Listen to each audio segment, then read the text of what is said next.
All right, call this meeting to order. Whoa, sorry about that. Roll call. Council at Large Cummins. Here. At Large Spear. Council Ward number 1 Leeper. Here. Ward number 2 Anderson. Here. And Ward number 3 McNeil.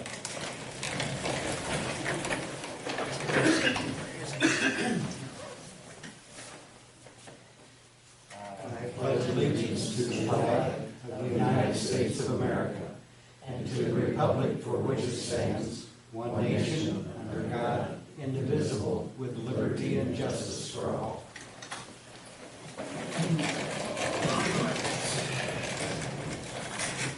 Are there any changes to the agenda?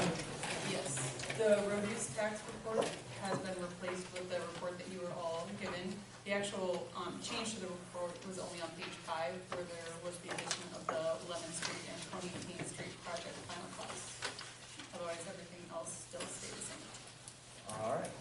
With that change, is there a motion for approval? Motion. Anderson with the first and Leeper with the second. Cummins? Yes. Anderson? Yes. Leeper? Yes. All right, so with that, there's only 3 council members here, and I believe for anything tonight, we do have a quorum, but for anything to pass, it would need to be a 3-0 majority. So there you go. Just thought I'd throw that out there. Now we'll move on to communications. We do have one that is scheduled, and it's Linda Boots from the Friends of the Animals. Good evening. I'm at Friends of the Animals, and we have a story to tell. 16 years ago, we moved into a temporary residence of a cement block building that was a garage. About a month ago, we were shut down, and we had a list of things to correct. We found foster homes and adopted out a bunch of the animals that were there. We changed management and cleaned the place up. It doesn't smell anymore. If you come down there, it's really nice. We need to build, we have now reopened in this last week.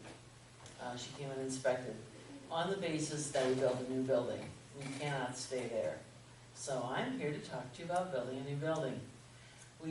At the time, we've been designing a new building, thinking that that's what we're going to start aiming for. And that's how she gave us the leeway to stay in business, because we showed we were already in action for that. We're looking at about a 6,000 square foot building. We'll move here. Oh, that's the wrong notes. That will be the animal shelter. It'll double the size that we have now. It'll have proper ventilation, which will be wonderful. And we will also have a medical area for spay and neuter and light medical care. An office for a trainer to rent to do classes for obedience training, etc. And for the canine to come down and work out. There'll be, along with this, there will be a dog park for people to come use. To go with that, there'll be another building I'll talk about in a minute. There'll also be a defined segregated intake area and an indoor play area, because listening to the Farmer's Almanac, no dog will want to go out this winter. And so they'll have a place that when it's 100 degrees or in the heat, or it's 3 foot of snow or 35 below, we can exercise them and get out of their pens.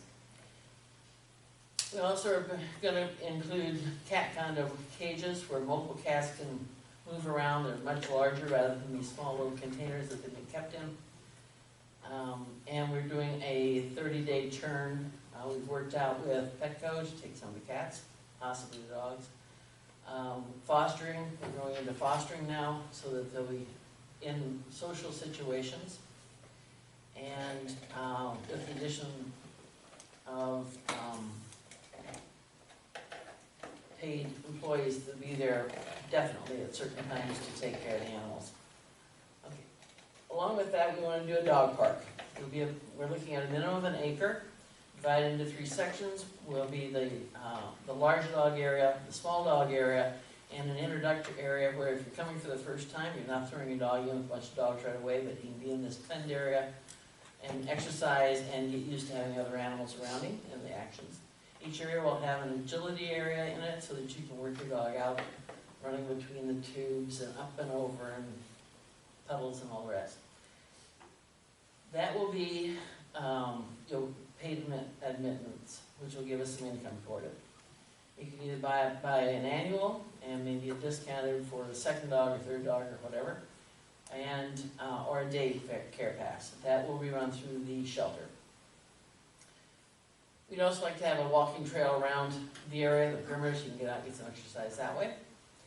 And one thing that's just been presented to us is having a pet cemetery.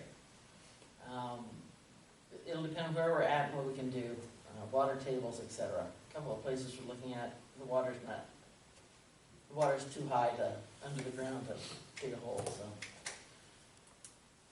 The other thing that was asked for, or suggested, is to build a second building, which will be boarding and doggy daycare. Now, again, that's a paid, money coming in, income and producing area. And I've talked to people out walking the dogs, etc. They're all excited about the dog park. They're all excited about having a place to put their dog when they're out of town, a lot working out of town. So the dog's not penned up in the house or in a kennel 8 hours, 10 hours a day. So I think that'll be a good producing income.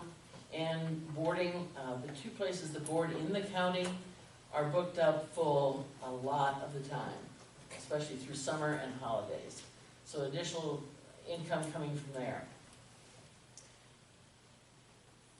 The campus, in total, we want to make energy, which would be solar and thermal, and also water efficient. We have a meeting on Saturday with an architect who just was tied up with, if you saw the paper, the Indian Creek Nature Center, which is top 30 in the country for efficiency. And he's going to meet with us and put some time in helping us get it all planned so that we leave a minimal carbon footprint and maximum on using nature for our energy. And still keeping it all in a minimal budget. We wanted to bring up to date because there's a lot of rumors going around. This has been bounced around. We've not picked property yet. I've been told at one time that the city council, this had been way back before all of you, had suggested, had offered to donate land and give it tax-free for 10 years. So if you want to think about anything like that, we'd like to think about what property you're suggesting.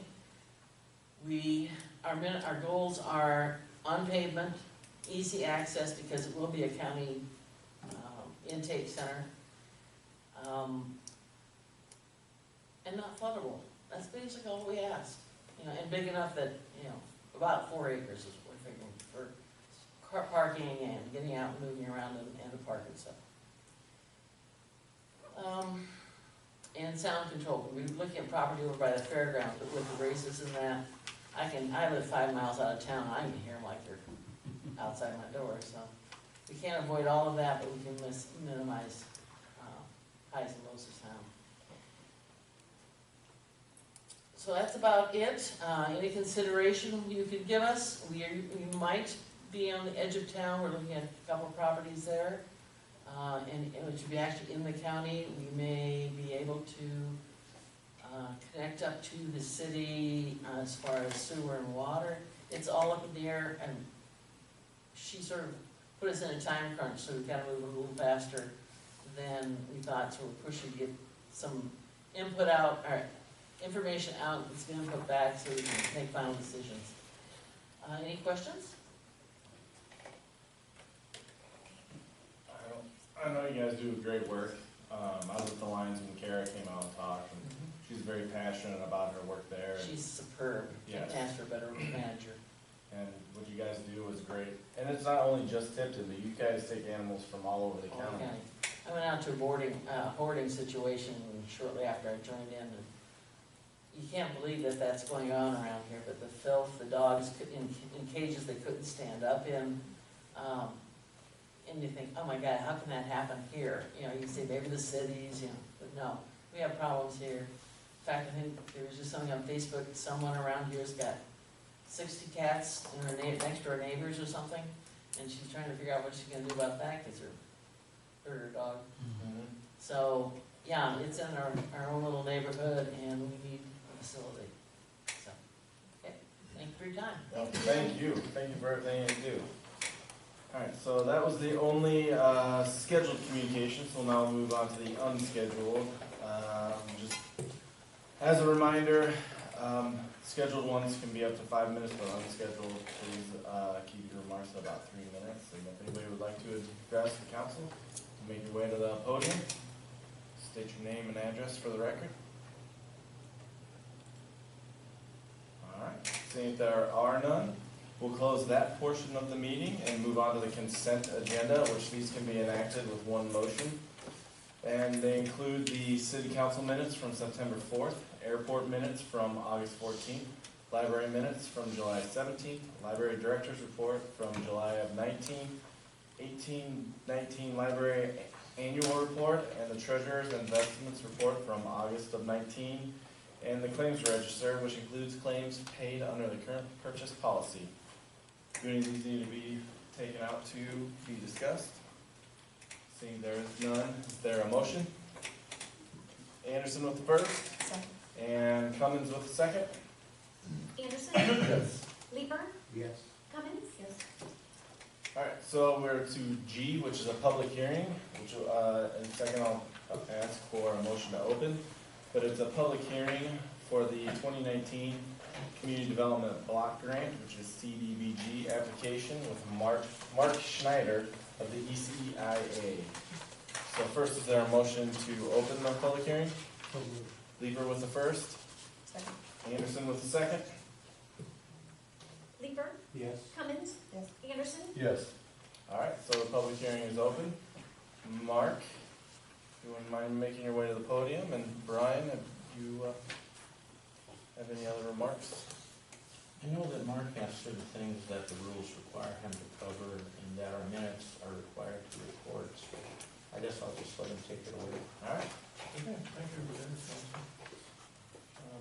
as Brian mentioned, in the CDBG regulations, there's a requirement to have a public hearing in which there are 9 items that must be addressed, and so I will go through those 9 items for you.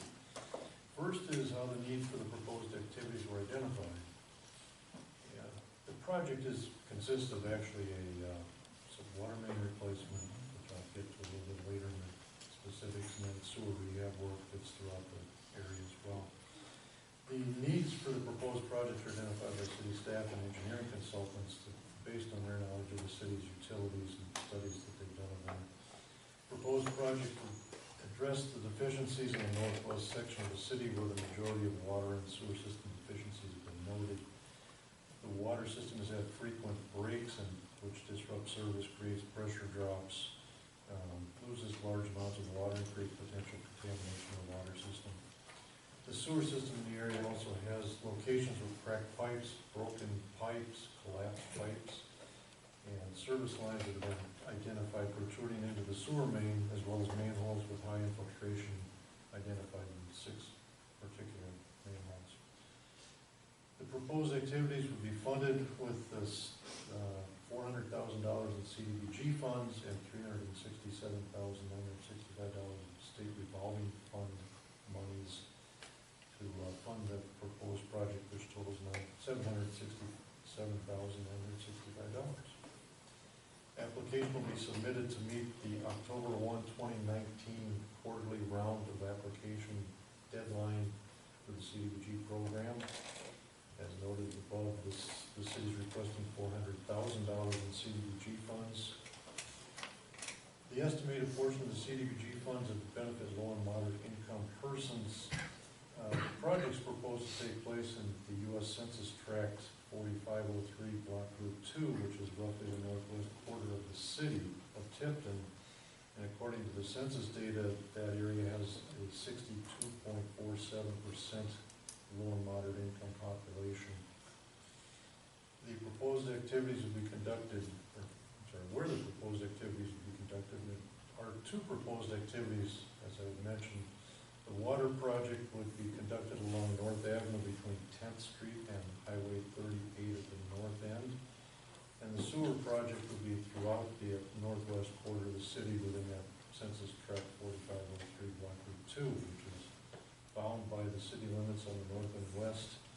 On the east by Cedar Avenue, Cedar Street from the north city limits, east 13th Street, then east on 13th to North Avenue, south on North Avenue to East 10th, east on East 10th Street to Meridian, south on Meridian to East 7th Street, and then west on East 7th and West 7th to the west city limits.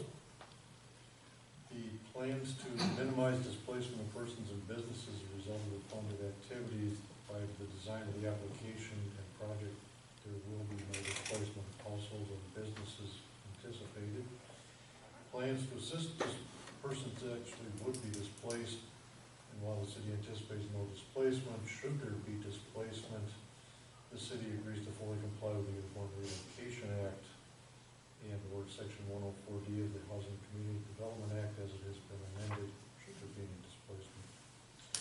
And again, the nature of the proposed activities, the project consists of replacing water main along North Avenue between 10th Street and Highway 38 for the water, and on the sewer project, it's the lining of approximately 3,081 feet of sewer main, grouting of 47 connections, repairing sewer main in 3 locations, replacement of 7 manholes, and repairs of several additional manholes. And as noted previously, it takes place within that census tract 4503 block group 2. Those are the 9 items that need to be addressed in the hearing. All right. Brian has any comments, or Brian has to answer any questions you might have? And just one thing that we can add is, some of these activities we also apply for in the build grant, such as, well, one example is the water main on North Avenue. And if we were fortunate to get the build grant, it would cover the city's part of that, where this is basically 50-50. So both of these, we hope, or we expect, are going to be announced in roughly the same time period, but we don't know yet. So, but I just want to let you know that some of these project areas probably sound familiar, and that's why. All right. Any questions for Mr. Schneider? And when this is due October 1st, and you were thinking we'd hear in November? If they continue as they've done in past applications, it would be roughly the 10th to 15th of December, Oh, okay. which is truly unfortunate because the quarterly rounds on their applications, and the next one would be then due, I don't know if this year's January 1st as they've done in the last couple of years, but the next one would be January 1st. It gives you minimal time to react and respond to anything that they might be questioning or have concerns with. All right. All right. Thank you, Mr. Schneider. And with that, is there a motion to close the public hearing? Lever with the first and Cummins with the second. Leeper, Yes. Cummins, Anderson, Yes. All right, so we'll move on to old business, and the first one is a resolution approving the CDBG grant for the water sewer application and pledging a local match. All right. Dean has made the motion to pass this. Is there a second? Leeper with the second. Leeper, Yes. Cummins, Anderson, Yes. All right. Then moving on to the next one, which is a resolution authorizing and directing that the November 5th, 2019 city election ballot include a question on the creation of a utility board in charge of the electric and gas departments of Tipton. Brian? This resolution was about 95% written by our city attorney firm. This is the next step in the process of when a valid petition is given to you to put, in particular, well, this utility board question on the ballot. The standard has been met, so it would be now the council's duty to pass the resolution and inform the county auditor or the election commissioner for this county, and then have their office proceed with their part of this.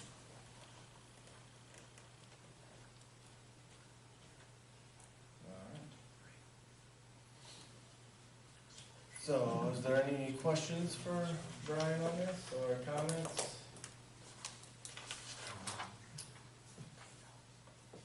Alright, three of us, so if there's a motion to pass, or to table, or to not.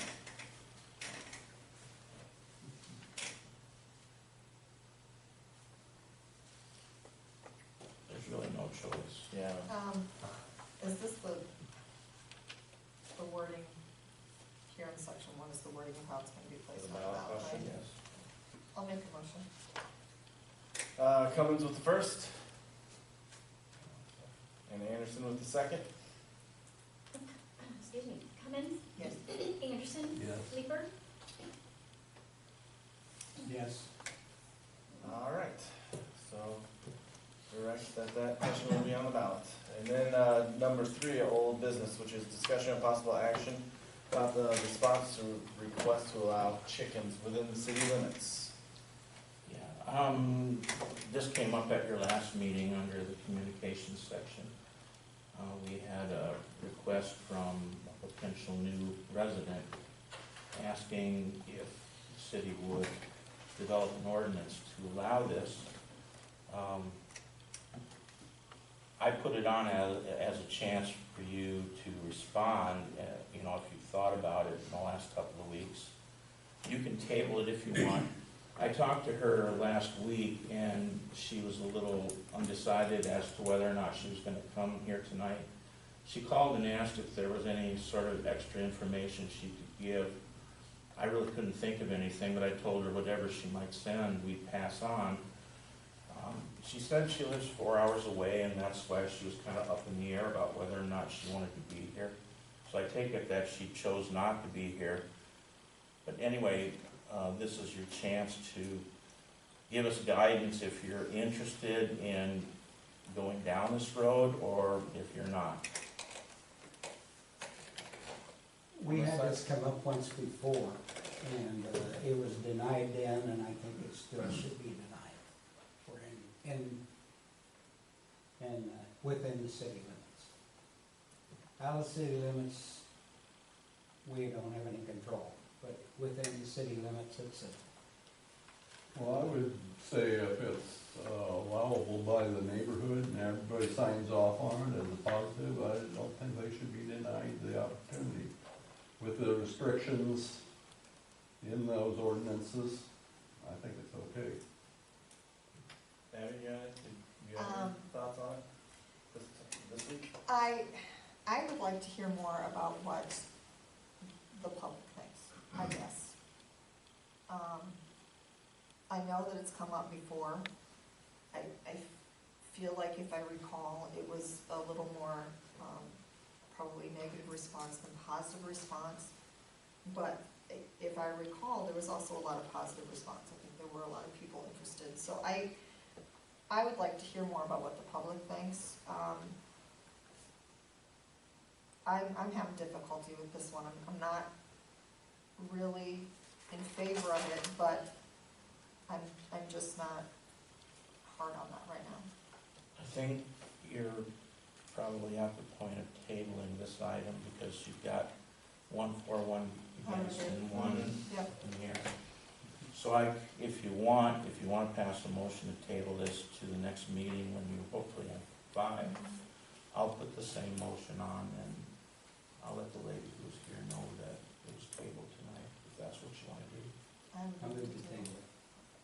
All right, Leeper with the first to table it, Second. and Cummins with the second. Cummins, Yes. Anderson, Yes. Leeper, Yes. All right.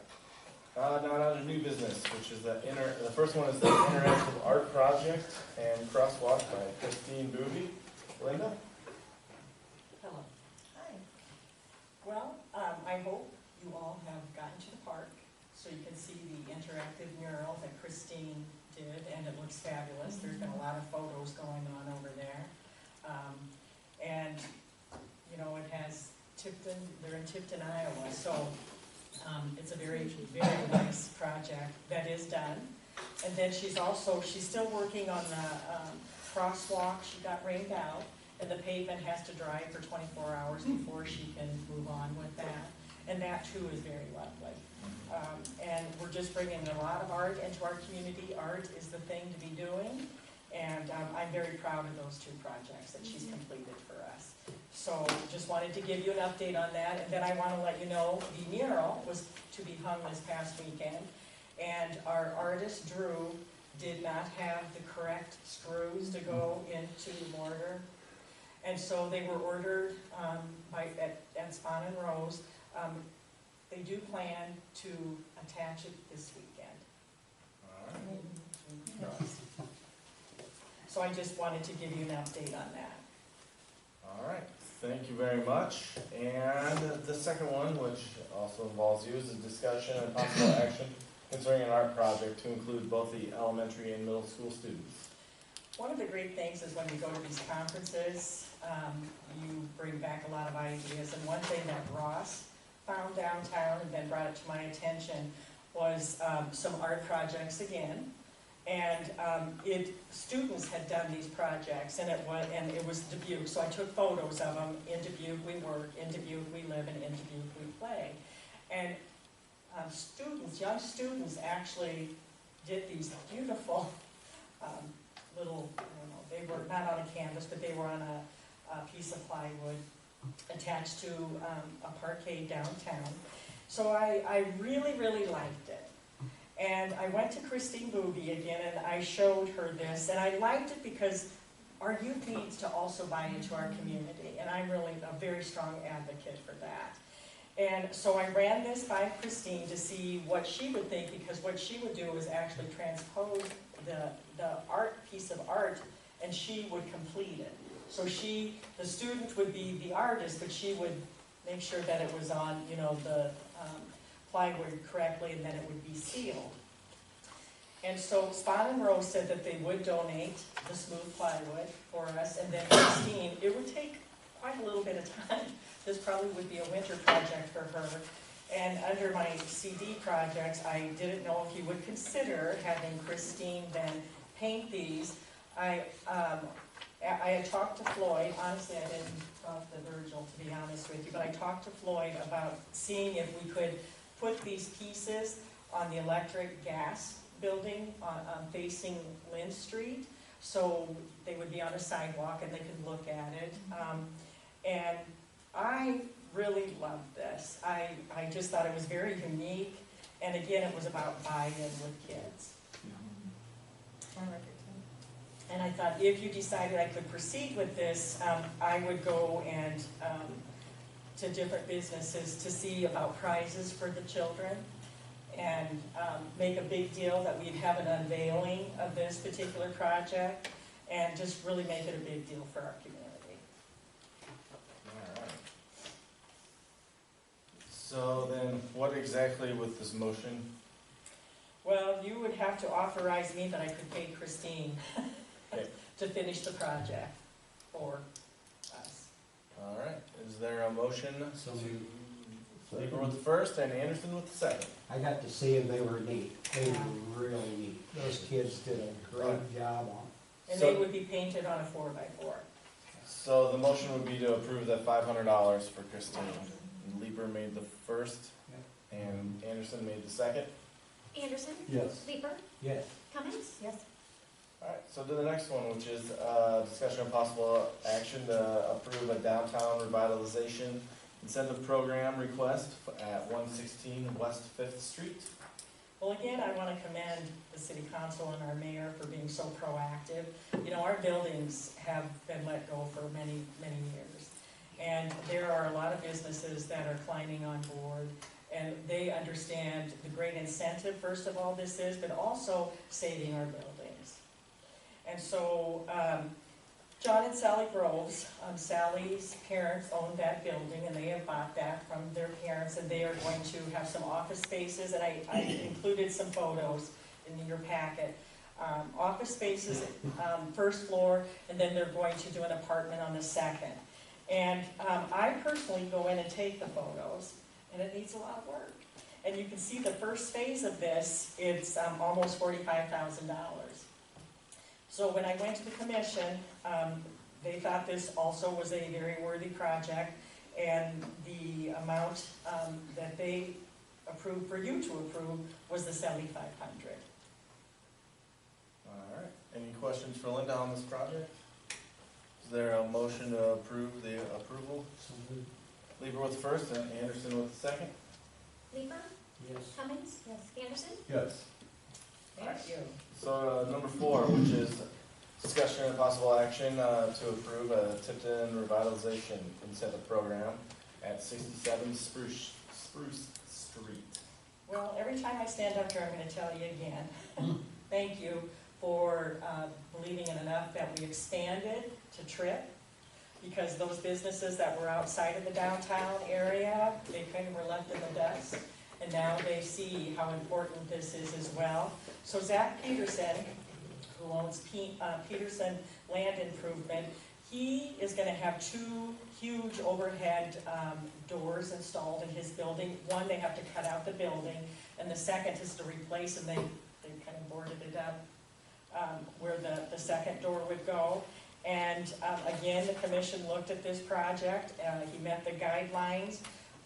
His project is $13,000, and they approved $6,500, a 1-to-1 match with that. And I might add that when anyone does these projects, if for some reason they do not, they have to give me the paid bills, and for some reason it was $2,500, I would come back not with the $6,500. It'd be a lower amount. So yes, this is a max. This is a max, yes. And they are giving us estimates because they don't know until they get in there what actually is going on. Most of the time I come back and I say they spent a lot more money, but sometimes that's not the case. All right, if there are no questions for Linda, is there a motion? Cummins with the first and Lieber with the second. Lieber, Yes. Cummings, Yes. Anderson, Yes. All right, Thank you. thank you.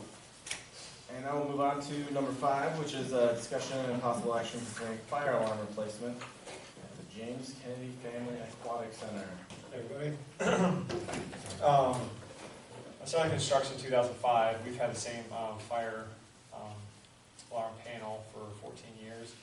Our last inspection was, I think, November, December of 18. And they basically said we can't get any parts anymore for this system. So Johnson Control gave us a bid, and then Melissa and I talked, and they recommended electronics that they put our buttons in, and they came with that bid of almost $3,000, $2,184 with up to code, and then have a extinguisher right above the panel too, because this panel's not working. That's the new thing now too. So All right. Is there any questions for Adam? It's kind of needed. yes. Oh, by the way, the caulking that you guys approved probably about a month ago, I received the bill today, and my basic question is, it didn't take him 80 hours, only took him 46, so it's, I forget what the PO I sent you maybe this morning, or it was like $2,800 instead of $5,200, so save a little money there too. All right. Well, then it helps. All right, concerning the fire alarm replacement, is there a motion? Anderson with the first Second. and Lieber with the second. Cummings, Yes. Anderson, Yes. Lieber, Yes. All right, then the next one is also a Family Aquatic Center project. It's a change order in the form of a price reduction from Sheets for minus $4,250. Yeah, there was some sort of metal on the upper roof area that the bidding process called to be replaced, but the contractor was able to use the metal that was there, and that's the resulting defect. All right. If there are no other questions on this, is there a motion to approve this reduction? So moved. Lieber with first Yep. and Cummins with the second. Cummings, Yes. Anderson, Yes. Lieber, Yes. All And the next one, which is discussion and possible action of requesting approval for payment to Northern Municipal Distributors Group for litigation and regulatory fund assessment in the amount of $2,795.13. Virgil? Like the memo states, Northern has decided to raise rates. Transportation went at 91%. So I estimate it's gonna be 8 cents to 20 cents per 100 cubic feet, which is how this city bills gas to the customer. All right. And virtually, I think all the municipals have decided to fight. All right. So this is paying into the legal fund. Yes, for litigation. And I'm thinking there's gonna be like 4 payments by the time it's all done. And so this is to fight the larger increase. Yeah, the 91% for transportation, which is pretty unreasonable. We're lucky we have Tom Dvorak representing NMDG, and also the Minnesota group that's decided to join too, so he's got a pretty good history of Northern fighting rate increases. All right. Is there any questions for Virgil? Seeing there are none, is there a motion on this? So moved. Second. Lieber with the first and Anderson with the second. Anderson, Yes. Lieber, Yes. Cummins, Yes. Thank you, Virgil. All right, and the next one is a resolution approving the street finance report for road use tax funds on city streets and parking. Melissa? This is an annual report that we have to file with the DOT each fiscal year. Just a couple things to point out on the summary sheet. That item on D1, we received $416,000 in road use tax funds this year. Compared to last year, we received around $410,000, so that was a good little increase. You also see that we have reported the street costs this fiscal year for South Street, Lemon Street. That was reported on here, and then in the details is the page 5, that was the addition to the report. So those were reflected on there. The bond that we received for those costs was on last fiscal year's street report. Any other questions on this report? I believe so. Is there a motion then? Anderson with the first Second. and Lieber with the second. Lieber, Yes. Cummins, Yes. Anderson, Yes. All right, thank you, Melissa. And number 9, which is discussion and possible action requesting approval for payment to Garden Associates for the 1819 street projects in the amount of $15,665.35. They're asking if the city would allow them to add this to their original contract. And the reason is when the city did the change order, to add quite a bit of extra street work. It involved them having to do project staking, mapping, and construction observation. He notes that when the project increased, or on the original project, the engineer's amount was just under 14% their fee. He mentions that with the added amount to the project, this request would still be at just over 13%. So he's trying to say that the extra work is proportional to what the original work was. So anyway, they would like you to consider adding this as due to the change orders you did, which required them to do extra too. Oh, we don't want them coming back and taking it out. Take that. Let's get it done. All right. So Okay, if there are no questions for Brian, is that a motion? It's a motion. Lieber with the first and Anderson with the second. Lieber, Yes. Cummins, Anderson, Yes. All right, so number 10 is a discussion of possible action concerning a one-time water and sewer exemption for 42 Spruce Street. And this one does meet all the requirements. Amy, yes. So if there are no questions or comments, is there a motion? Cummins with the first and Lieber with the second. Cummins, Yes. Anderson, Yes. Leeper, Alright, next one is discussion of possible action concerning a garbage exemption on 208 East Sixth Street, apartment 3. This one meets all of the criteria as well. So if there's no questions or comments, I'll ask for a motion. I'll move. Cummins with the first and Anderson with the second. Cummins, Anderson, Yes. Leeper, Yes.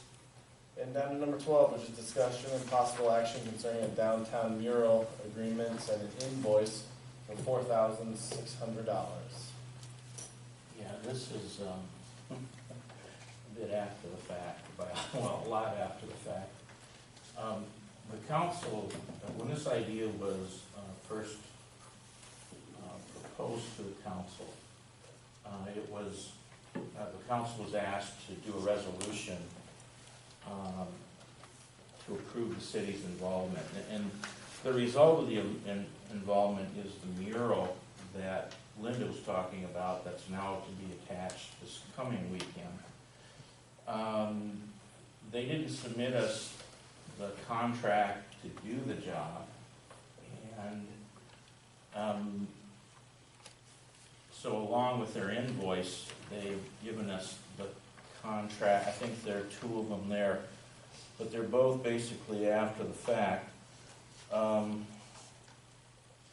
The original resolution said $4,687, so they're actually $87 under what they originally said.